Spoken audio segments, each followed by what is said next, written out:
नमस्कार दोस्तों। OCN network में आपका स्वागत है। मैं हूं ओमकार चौधरी। मेरे साथ जुड़ गए हैं धीरेन्द्र पुंडीर जी। उनका स्वागत कर लेते हैं। धीरेन्द्र जी, बहुत स्वागत। नमस्कार। नमस्कार। धीरेन्द्र जी, ये माना जाता था कि दक्षिण का द्वार जो है वो भारतीय जनता पार्टी के लिए बहुत देर से खुला, वो भी कर्नाटक में। केरल और तमिलनाडु में तो वो पता नहीं कब से प्रयास करती रही, लेकिन वहां उसको कभी कामयाबी नहीं मिली।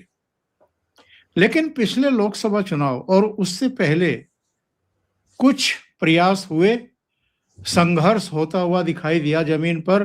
तमिलनाडु में भी एक पूर्व आईपीएस बहुत ही चर्चित, वो सड़कों पर चुनौती देते हुए दिखाई दिए। द्रविडियन जो वहाँ की पॉलिटिकल जमात थी, खास तौर से डीएमके, और भारतीय जनता पार्टी वहां दिखाई देना शुरू हुई। और आज की जो खबर है, इस पर तो खुद प्रधानमंत्री नरेंद्र मोदी के अब तक कई ट्वीट आ चुके हैं। दर्शकों को भी जानकारी होगी, मैं बता दूं, केरल में जो प्रशासनिक राजधानी केरल की है तिरुअनंतपुरम, जहां से 4 बार कांग्रेस पार्टी जीती है, शशि थरूर जीते हैं, उसके नगर निगम में भारतीय जनता पार्टी ने जीत दर्ज की है और शानदार जीत दर्ज की है। ये ना केवल कांग्रेस बल्कि वामपंथियों के लिए, उस वो मोर्चा के लिए भी जो सत्तारूढ़ है, उसके लिए भी एक बड़ा झटका माना जा रहा है। और धीरेन्द्र पुंडीर जी से समझने की कोशिश करेंगे कि ये कितनी महत्वपूर्ण जीत है। और आने वाले जो चुनाव हैं, क्योंकि अप्रैल मई में जिन 5 राज्यों में चुनाव होने जा रहे हैं उनमें केरल भी शामिल है। तो केरल की तिरुअनंतपुरम नगर निगम में भारतीय जनता पार्टी को बहुमत मिलना, एनडीए को बहुमत मिलना, ये कितनी बड़ी घटना है। सर नमस्कार, आपको भी और तमाम दर्शकों को भी बहुत बहुत नमस्कार। दरअसल ये एक बहुत बड़ा चेंज हो सकता है। इसको अगर हम ये कहें कि दक्षिण की राजनीति में धीरे धीरे बीजेपी बहुत बड़ा जो है अपने आप को प्रदर्शित कर रही है कि वो ग्राउंड पर अपने पैर जमा रही है। कर्नाटक में जीत हासिल की, तमिलनाडु में दिख रहे हैं और केरल में अब वो धीरे धीरे नंबर 2 की तरफ बढ़ चुके हैं। ये बहुत बड़ा चमत्कार है, क्योंकि ऐसा नहीं है कि ये हम लोग इसको अब ऐसे देख रहे हैं क्योंकि पीएम ने भी कहा ऐसे, लेकिन मैं 24 घंटे पहले ही, मतलब आपसे मैं बात में बता भी रहा था, ठीक 24 घंटे पहले हम इसको एनालाइज कर रहे थे केरल को, तो उसमें ये साफ था कि बीजेपी वहां रिप्लेस कर रही है। हालांकि उसमें थोड़ा सा हम लोगों का ये मानना था कि कांग्रेस जल्दी जाएगी, लेकिन चूंकि 2-3 इसमें बड़े इंटरेस्टिंग वो दिख रहे हैं, क्योंकि मैं आपको रिकॉर्ड के तौर पर बता देता हूं कि सबसे पहले तो उन्होंने क्या किया है कि जो तिरुवनंतपुरम है, जहां पिछले 2 बार से बीजेपी बस मार्जिनली हार रही है, मार्जिनली, मतलब वहां उसको आप लोकसभा में कह सकते हैं एक बार 15,000 से, एक बार 16,000 से, सिर्फ इतना। जबकि वहां बड़ी ताकत के साथ कांग्रेस लड़ती है एलडीएफ के लिए, वो बड़ी चुनौती की सीट है, वहां से शशि थरूर जीत के आते हैं।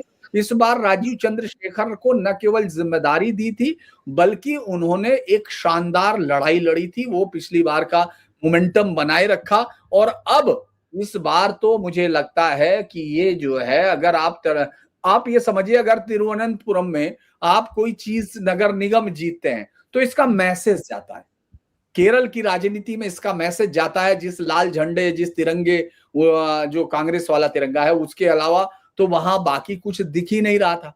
वहां कांग्रेस दोनों मिल जाते थे जब उनको एक एक तरह की दुर्भिसंधि थी दोनों पार्टियों के बीच में कि तीसरे को आने नहीं देना है। वो दोनों मिलके, यानी चर्च और जो मस्जिद है, उनकी राजनीति के साथ रह के भी वो मंदिर को दबाने के लिए, अपमानित करने के लिए जो कर सकते हैं वो कर रहे हैं। ये इस संदर्भ में आ रहा है क्योंकि आप देख रहे सबरीमाला में पीढ़म से सोना चुराया गया। इसके अलावा फिर आपने दूसरे मंदिरों का देखा किस तरह से हर एक मंदिर पे उनके कब्जे, उनकी तमाम चोरियों की घटनाएं, और ये होना कि साहब आप दूसरे धर्मों के में तो अल्पसंख्यक होने के नाते वहां जा नहीं सकते हैं, लेकिन बहुसंख्यक है तो इनका सब कुछ कब्जाया जा सकता है, अपमानित भी किया जा सकता है, इनके पैसे से लिया भी जा सकता है। अभी सुप्रीम कोर्ट के चीफ जस्टिस सीजेआई ने जो बिल्कुल एकदम पिन द पॉइंट कहा कि मंदिर का पैसा देवता का है, वो ये कम्युनिस्ट पार्टियां उसको सहकारी बैंकों को दे रही, वो बैंक जो लूट के लिए फेमस हो जाते हैं। सहकारी बैंकों का मतलब सिर्फ सत्तारूढ़ पार्टी के लिए कॉफर का इंतजाम करना, उनके लोगों के लिए लूट का इंतजाम करना। जहां शरद पवार को अगर कहते हैं सहकारी वो जो किंग कहा जाता है, वो इसीलिए क्योंकि वो उस पैसे को इकट्ठा करते थे। अब आज की जो घटना है, अगर मैं उस पर देखूं, जो अभी तक की मतलब पूरा फाइनल जब आ जाएंगे उस पर चर्चा उस वक्त भी होगी, लेकिन अभी जो है ये 101 एनडीए ने 50 सीटें जीती हैं, 101 वार्ड हैं, तो 50 सीटें जीत ली, यानी ये माना जा सकता है 4 दशक से, यानी 40 साल से जो लेफ्ट डेमोक्रेटिक फ्रंट का नगर निगम ताकत बनी हुई थी उसको उड़ा दिया सीधे तौर पर। एलडीएफ महज 29 सीटों पे है, मतलब आप ये नहीं मान सकते कि भाई साहब वो आ जाएगा या नहीं, वो 29 सीटों पर है।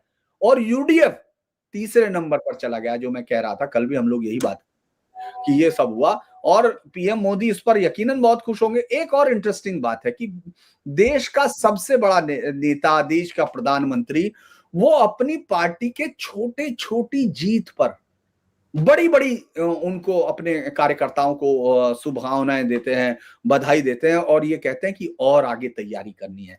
वो जिम्मेदारी का भाव डाल देते हैं कि ये मैंने देखो तुम्हारा ट्वीट किया है, मेरे साथ जुड़ी हुई हर एक सीट।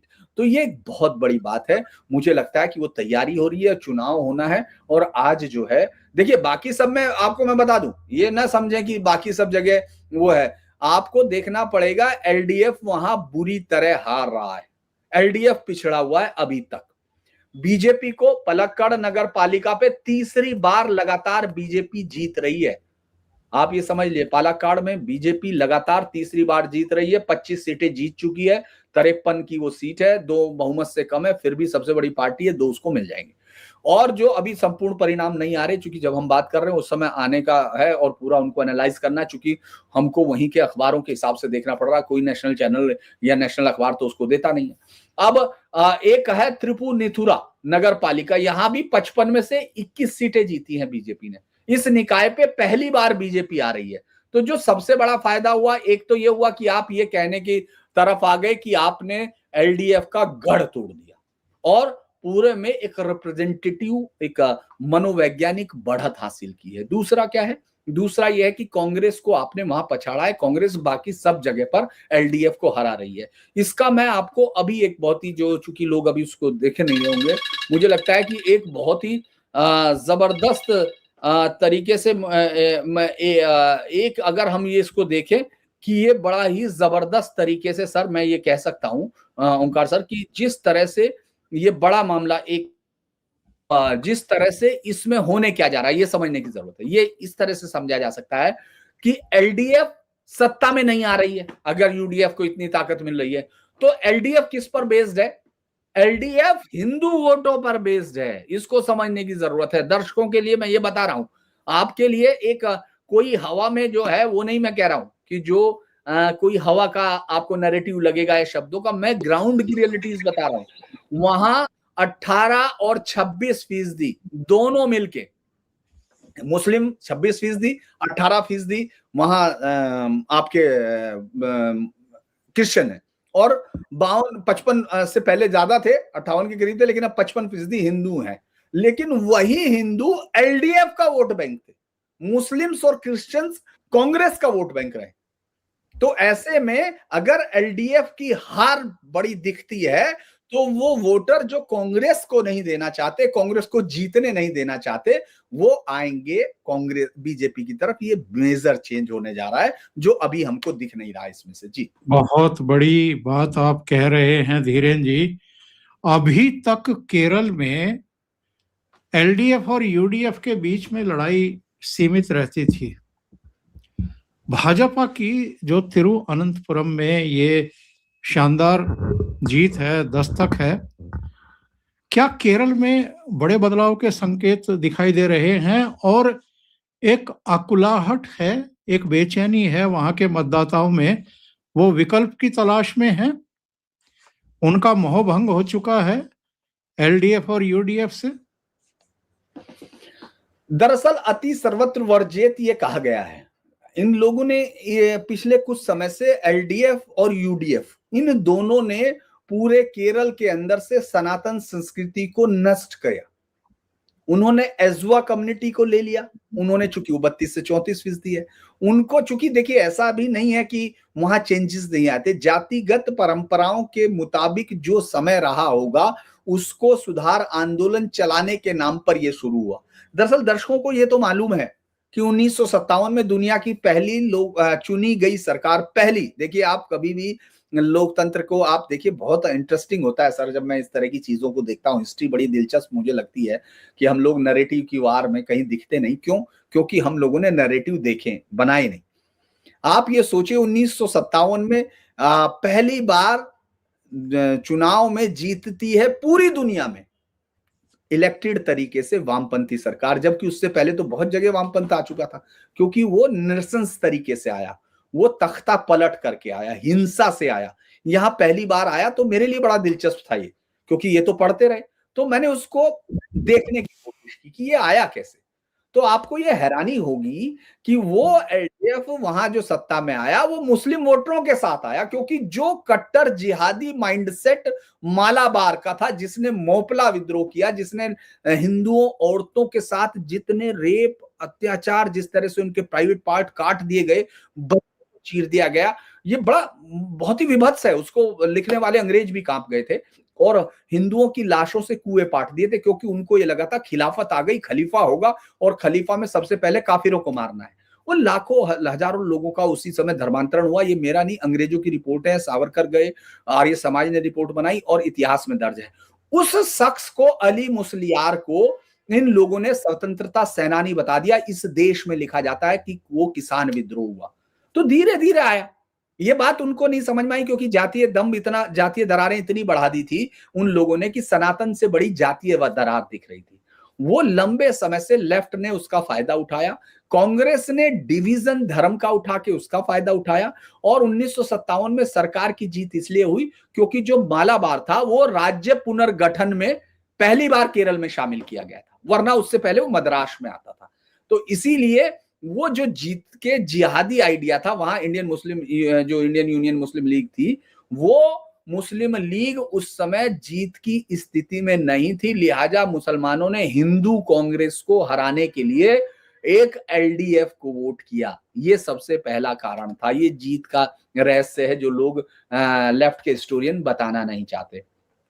दूसरा, अगर हम इसको देखें, उसके बाद आप देखिए धार्मिक अधिकारों पे सनातन को लगातार वो करते चले गए, उन पर मतलब क्रश करते चले गए। सबरीमाला मंदिर है, स्वामी ब्रह्मचारी स्वामी, उनको अयप्पा स्वामी के लिए उन्होंने, और कौन कौन महिलाएं गई? ये तमाम महिलाएं गई जो लेफ्ट लिबरल की, जो जिनके वीडियोस से लेके सब चीजें, जब वो मस्जिद में जाती हैं, चर्च में जाती हैं, दुपट्टा डाल लेंगी, लेकिन हिंदू धर्म के अंदर उनको जाना है। वो नमाज नहीं पढ़ सकती, इस पे कभी बहस नहीं हुई।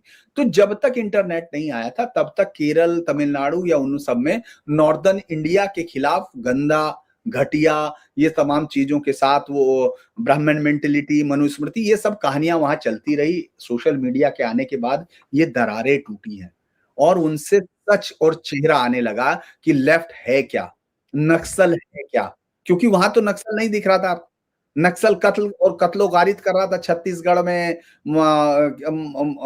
मध्य प्रदेश में, आप बिहार में, झारखंड में, बंगाल में, यूपी के सोनभद्र और उस सारे इलाकों में। तो वहां ये सब चीजें अब दिखने लगी और धीरे धीरे लोगों को लगने लगा कि ये सनातन को नष्ट करना चाहते हैं। और सनातन को नष्ट करने का मतलब एक नेशनल आइडेंटिटी को खत्म कर देना चाहते हैं। तो धीरे धीरे लोग इकट्ठा हो रहे हैं, वो सोच रहे हैं। देखिए बीजेपी बहुत अच्छा अल्टरनेट होगा, उनको लगता है, बहुत सारे लोगों को लग रहा है, तो वो एक अच्छा अल्टरनेट है पब्लिक के लिए। पब्लिक उसको सेलेक्ट कर रही है। आपको जो कहना है वो कह सकते हैं। जी सर। बिल्कुल सही बात आप कह रहे हैं। मैं जानना चाहता हूं कि ये कांग्रेस के लिए बड़ा झटका है या वामपंथियों के लिए बड़ा झटका है? कांग्रेस के लिए इसलिए क्योंकि 4 बार से शशि थरूर कंसिस्टेंटली जीत रहे थे वहां से, और जिस तरह का माहौल है उसमें थोड़ी बहुत हिचक अगर शशि थरूर के भीतर अभी तक रही होगी तो मेरे विचार से तिरुवनंतपुरम में नगर निगम में भारतीय जनता पार्टी के मुकम्मल कब्जे के बाद वो हिचक अब खत्म हो रही होगी, शशि थरूर की उनको फैसला लेने में आसानी होगी, या ये ओवरऑल कांग्रेस के लिए और एलडीएफ लेफ्ट फ्रंट के लिए, दोनों के लिए बड़ा झटका है? देखिए सर, कई बार क्या होता है, एक बचपन में हम लोग एक खिलौना देखते थे, वो जो नया नया आया था मेरे सामने, आप तो खैर उस समय हमसे सीनियर है, देखा होगा, एक लाइट जलती थी घर के कोने में, ड्राइंग रूम में रखा जाता था, वो स्विच लगाते थे, लाइट जलती थी, तो उसके अंदर बहुत सारे पार्टिकल्स होते थे, कलर में वो ऐसे ऐसे घूमते थे, क्योंकि पूरा एक होता था। अब वो कहाँ सेटल होगा ये नहीं पता, लेकिन वो देखने में अच्छा लगता था। जो ब्राउनियम मूवमेंट हम लोग साइंस में पढ़ते थे, उस तरह की मूवमेंट कहाँ कहा जा रहा, वो खूबसूरत लगता था। इस समय केरल की राजनीति में इस चुनाव से यही होगा। डस्ट कहां सेटल होगी नहीं मालूम है, लेकिन यह तय है कि उसने पूरा हिला के रख दिया। आप ये सोच के देखिए, ये कैसे समझा जा सकता है कि तिरुवनंतपुरम में लगातार 10 साल, सर मान लीजिए, एक अभी 2 साल अभी के और एक 5 साल पहले, जिसमें तिरुवनंतपुरम में एक बार 15,000 से, एक बार 16,000 से बीजेपी का हार रहा है, जबकि सीपीएम पूरी ताकत के साथ चुनाव लड़ रही है। तो सीपीएम नगर निगम में थी। नगर निगम का एक और लोगों को यह समझना चाहिए कि नगर निगम और आखिर देश के चुनाव में अंतर क्या होता है। नगर निगम में लोग अपने सामने रहने वाले लोगों पर यकीन करते हैं, जिनसे वो रोजमर्रा की समस्या होती है, नाली की समस्या है, सड़क की समस्या है, ट्रैफिक की समस्या है, जो मेजर नहीं, मतलब वो नहीं है, उनको लाइट या पोल्स कहाँ लगेंगे, ये सब समस्याएं होती है। उन सबको जब वो ये करते हैं तो आप ये समझिए वो पार्टी अंदर धस चुकी होती है जिसको वो सेलेक्ट करते हैं। नेशनल में तो कई बार क्या होता है, आपने देखा होगा कि मोदी की लोकप्रियता इतनी है कि उनको विधानसभा में जो वोट मिलता है उससे कई गुना उनकी पार्टी को, मतलब कई परसेंटेज ऊपर मिलता है जब लोकसभा में होता है। वो एक अलग हो सकता है, लेकिन जब आप नीचे घुसते हैं, जब आप लोगों के अंदर डेली लाइफ में जब आपका रूटीन इंटरेक्शन होने लगता है, तो ये समझ लीजिए कि आप जमीन की आधारित पार्टी हो चुके हैं। सुरेश गोपी जीते थे पिछली बार शुरू से, अभी इस 2 सीटों पर वो लगातार बीजेपी लगभग क्लोज रही थी, और अब अलग अलग जगह पर उसकी जीत की ये खबरें उसके कार्यकर्ताओं का मनोबल ऊपर उठाएंगी। लगातार लंबे अरसे से पीएफआई और तमाम संगठन जो आईएसआईएस के हैं, आईएस तमाम, बिल्कुल। दूसरा एक और इंटरेस्टिंग चीज है सर, केरल को ये कह के बेचा जाता है कि वो सबसे ज्यादा लिटरेट है, वहां सांप्रदायिकता का कोई मतलब नहीं। दरअसल ये नैरेटिव है जो लेफ्ट का है, जो साउथ, जो जेएनयू में बैठे हुए वामपंथी हैं, जो इस देश के एजुकेशन सिस्टम पर कब्जा किए हुए बैठे हुए लेफ्ट के लोग हैं, वो जो जर्नलिस्ट, जो मीडिया के लोग हैं, जो इनके टुकड़ों पर पलते हैं, खासतौर से लेफ्ट ओरिएंटेड उनको इसी सिस्टम, वो ये कभी नहीं बताते कि ये सबसे पढ़ा लिखा है, और यहाँ पीएफआई से लेके तमाम संगठन मौजूद है।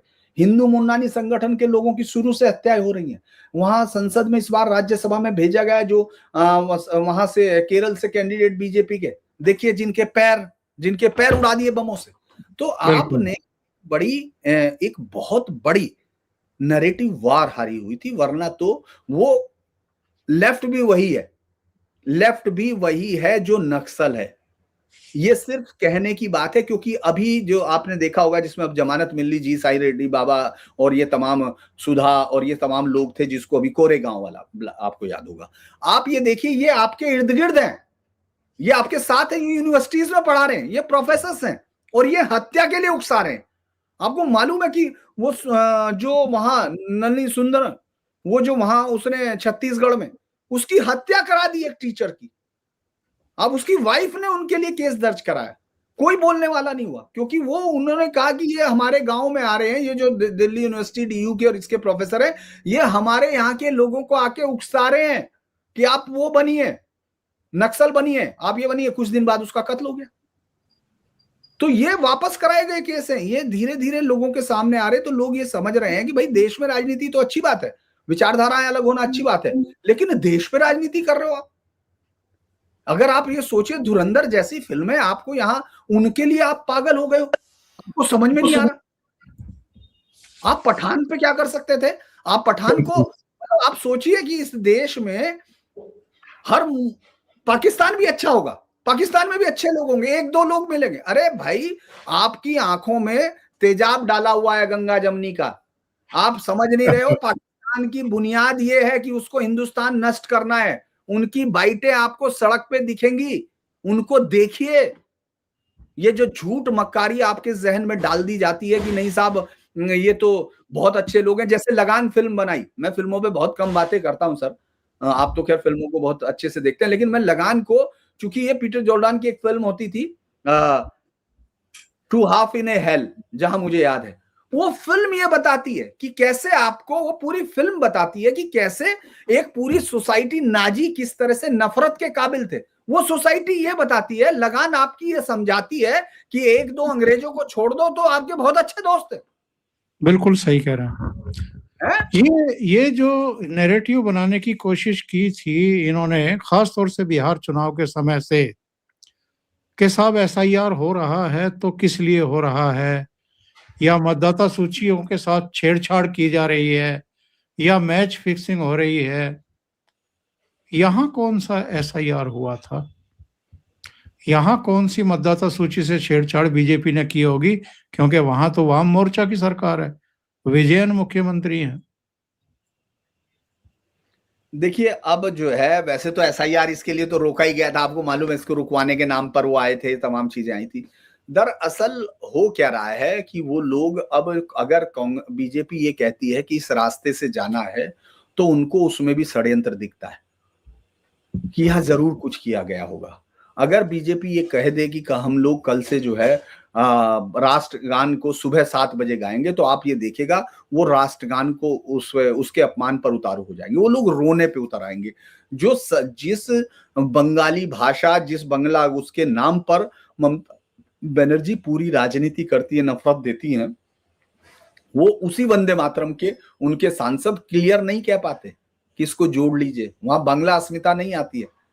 वो वहां जो पहले, मतलब राष्ट्रगान बनाने के लिए एक ऐसा गीत होना जरूरी है जिसके, अच्छा दुनिया में एक बात बताइए, मतलब ये तो बच्चों जैसी बातें हैं जिन पर ये देश अभी जल रहा है।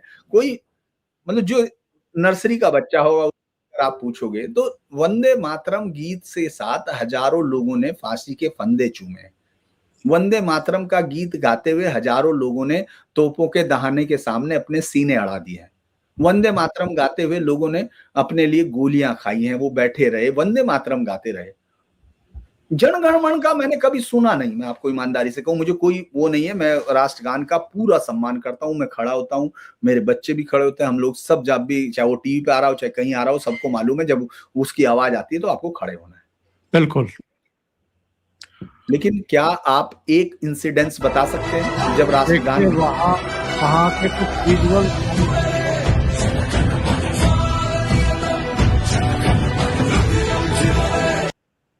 वहाँ के विजुअल्स आने शुरू हो गए हैं धीरेन्द्र जी।